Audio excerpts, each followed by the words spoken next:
Welcome back to my channel. আজ আমি আপনাদের সাথে শেয়ার করব লাউ দিয়ে মুসুর ডালের রেসিপি। তো আমার এই রেসিপিটা আমাদের ভালো লাগে তো লাইক এবং শেয়ার করবেন, আমার চ্যানেলটিকে সাবস্ক্রাইব করতে ভুলবেন না। আর পাশে যে বেল আইকনটা আছে সেটা প্রেস করে দেবেন, তাহলে আমি যখনই কোনো নিত্য নতুন রেসিপি আপলোড করব আপনারা কখনোই তা মিস করবেন না। তো চলুন দেখে নিই তার জন্য আমাদের কী কী লাগছে।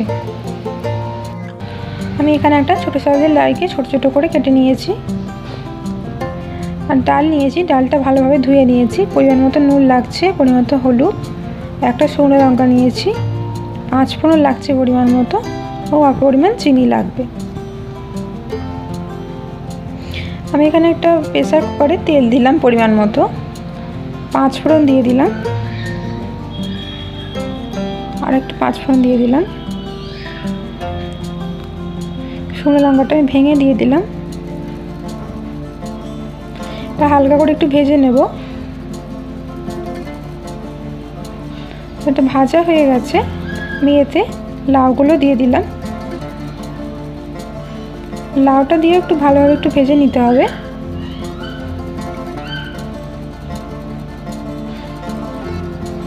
হালকাভাবে একটু ভেজে নিচ্ছি। আমার ভাজা হয়ে গেছে লাউটা।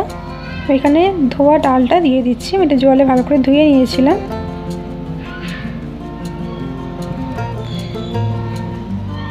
এই ডালটা দিয়েও হালকা করে একটু ভেজে নিতে হবে। 1 থেকে 2 মিনিট মতো ভেজে নেব। তো এটা ভালোভাবে ভাজা হয়ে গেছে। পরিমাণ মতো জল দিয়ে দিলাম, 1 গ্লাসে একটু কম দিলাম জল। আপনারা সেটা পরিমাণটা আপনাদের মতন দেবেন। ভালোভাবে একটু মিশিয়ে দিলাম জলটা দিয়ে, আর একটু জল দিলাম এতে।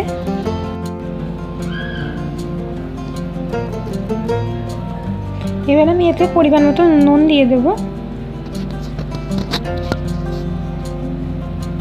আর পরিমাণ মতো হলুদ দেব,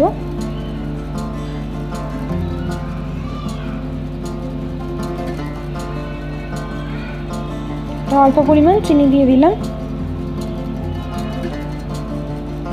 দিয়ে সবগুলো খুব ভালোভাবে মিশিয়ে দেব।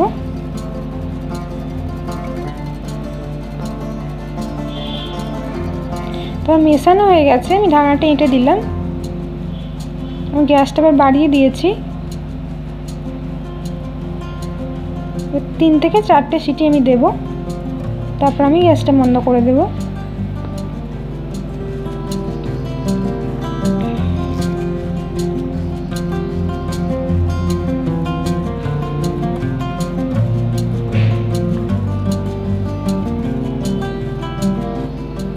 আমার 3 থেকে 4টে সিটি দেওয়া হয়ে গেছে।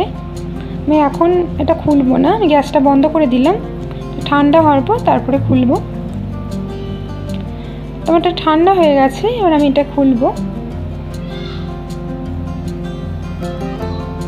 তো দেখুন সবগুলো খুব ভালোভাবে সেদ্ধ হয়ে গেছে, ভালোভাবে মিশে গেছে।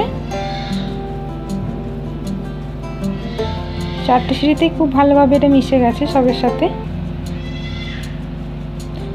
তো আমার রেডি হয়ে গেছে লাউ দিয়ে মুসুর ডাল। দেখলেন তো কত ঝটপট তৈরি করা যায় লাউ দিয়ে মুসুর ডাল। তো আপনারা বাড়িতে ট্রাই করুন এবং আমাকে জানাবেন। তো আমার রেসিপিটা যদি আপনাদের ভালো লাগে তো লাইক এবং শেয়ার করবেন, আমার চ্যানেলটিকে সাবস্ক্রাইব করতে ভুলবেন।